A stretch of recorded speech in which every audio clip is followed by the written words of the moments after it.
Check. Check.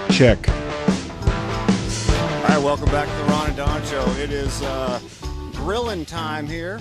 All right, so Ron kind of fancies himself as kind of this five-star chef, and I'm going to be honest with you. Well, actually 4.5 stars, let's be fair. Anything Ron has ever made for me is absolutely terrible, but it looks really good. The presentation is always fantastic, but it always tastes bland, and it tastes horrible to me.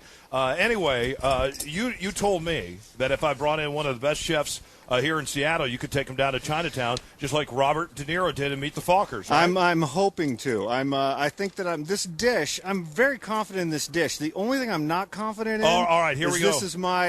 It's not my kitchen. I mean, you get used to your kitchen and the way things are. And right now, I'm on a picnic table in the back of the building, and I don't have all my accoutrements. Right. But you know what? I'm still feeling pretty good about this. I'm chopping up some garlic as we speak, getting ready to make my signature steak dish, which I think is going to be. I think you're going to like it. I really do. All right. I tell you what we're going to do. Chef Steve Kane is here from El Gaucho, and he's like one of the best steak guys, one of the best grilling guys in the city. And so what we've done is we've asked Dan Rastion, our food critic, to come in.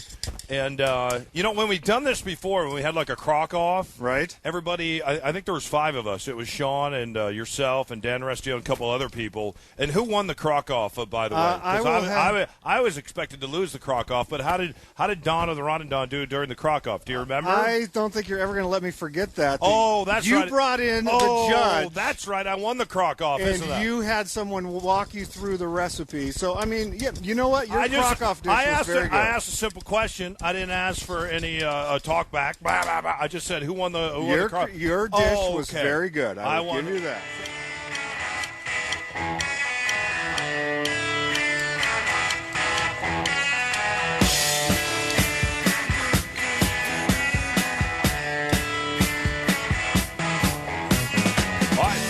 Right here, right now, News Talk 97.3 KIRO FM. Ron and Don with you. And Chef Steve, welcome to the Ron and Don Show. And let me ask you this. First and foremost, where did you get this bad boy Weber? Because I saw you pull into our parking lot just moments ago. It's sweet. Did you borrow this from your grandpa? Because something tells me this didn't come from the kitchens of El Gaucho, right? No, this isn't from the kitchens of El Gaucho. We always keep one of these in reserve when we need to go whip up on somebody. All right, very good. So you're going to take Ron down to Chinatown today is what I'm hoping. Here's the deal, though. Ron is currently cooking up some crap on your grill. I'm borrowing his heat. Why are you sharing your grill with him? That doesn't seem right to me. Well, see, he's going backwards here. When you have the certified Angus beef, you just want to go ahead, cook it perfectly. Yeah. A little bit of seasoning. Right. And focus on that great flavor. I think he's made a mistake by covering that great flavor up with all that. I don't know. What is exactly that, what that Ron? is. What is this crap that you're You making? know what? And by the way, Chef Steve is going to be cooking on a Weber. Ron is going to be cooking on a I'm cooking on the griddler. The griddler. The griddler. The griddler. And I still have not been given my certified Angus beef. All right, what is this? Who's giving me my beef? Why, Okay, here we go. What is it? Steve, do you know what he's doing? I mean, what is it? It looks like he's covering up a huge mistake. Yeah, well, the technique I saw him working with earlier, he didn't really get the onions nice and sauteed, kind of sweat them out a little bit. Okay. He deglazed with some mysterious liquid, and he didn't really burn it off or anything. So I don't know. Seems kind of suspect right now. We're going to see. Why didn't you, Chef Steve? Tell us about the meat that you brought today and what you guys are going to be grilling and what you're up to specifically here with the Weber and that piece of meat, that certified Angus beef you got there. Well, the reason basically you brought the Weber is we love to cook over charcoal. When you have the great certified beef with all that significant marbling inside of it, which is flavor, kind of base from inside. So we like what happens when the juices hit the charcoal and imparts this really nice flavor back onto the meat. All right, so how long is that going to take to cook for you when you throw that on the Weber? Well, this is an 18-inch boned French rib steak we serve at all our restaurants. Probably about 12 to 14 minutes right in there. All right, and Chef Steve is from El Gaucho. His piece of meat has now been thrown on the Weber. He's beginning to cook. Oh, yeah. Did you get that sizzle, Jamie? You'll be going to listen to that sizzle. Yeah.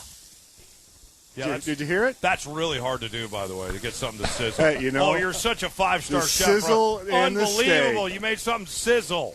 It looks like, Ron, you did rally there toward the end, especially when you added the vodka. I thought that was a nice touch. Anything with vodka in it, I thought would be especially with Dan, because he's a drunk. Right. And so that's why I chose this recipe. All right, very good. Chef Steve, what did you do? And then we're going to bring Dan out here in 1 minute, and we're going to taste what you guys did, and he's going to decide who wins the grill off today. What did you do over here? Chef Steve's here from El Gaucho. Well, I made sure I had a perfectly hot fire. Coals were all white, no black coals. And then I took our signature El Gaucho steak seasoning, Chef Ken put together. Right. And I just cooked it perfectly, medium We rare. got a hot mic? All right, we Too got a hot? hot mic. All right, quiet. All right, so you guys have been busy. Smells good back here. Yeah, all right, why don't we start over here, and you can see with that presentation right there. He's not going to know which one that is with the El Gaucho sign. Yeah, that kind of right ruins behind the thing. steak. All right, why don't you jump over here All right. and grab a fork and grab a knife, and why don't you dig into that nice steak from El Gaucho. And as you're doing this, Dan, why don't you just describe what you're seeing and what you're tasting? Well, number one, I'm looking to see what is there a nice char? Is there nice grill marks? This one looks beautifully charred. Cuts well. Let's get this baby in the mouth. All right, there we go.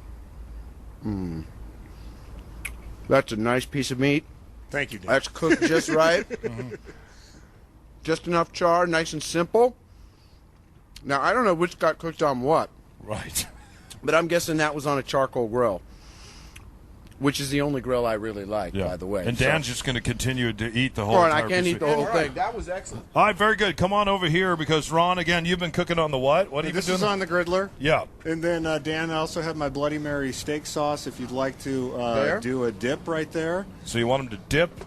Okay, see, look at this. I mean, this one you can tell wasn't done on a charcoal grill because it doesn't have, or if maybe it was a little bit on the charcoal grill. Oh, you are a smart man.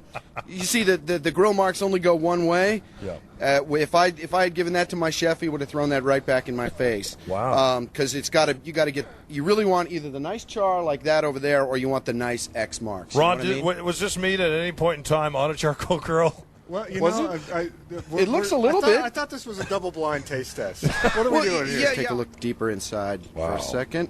Yeah, there's more in there. There's more in there. What are you, a food critic? Yeah, God, jeez. this guy. Wow. You know me.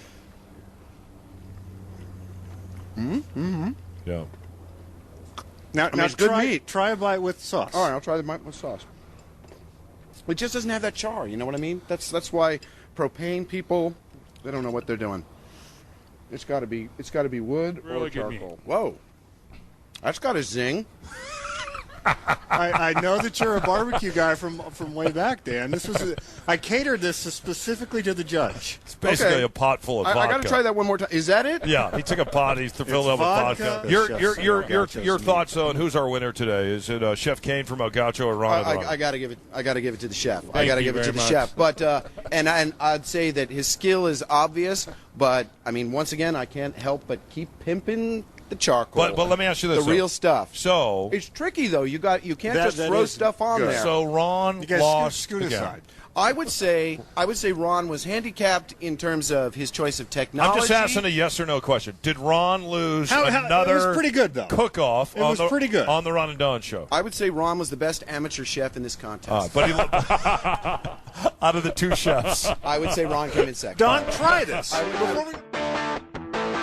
Check, check, check.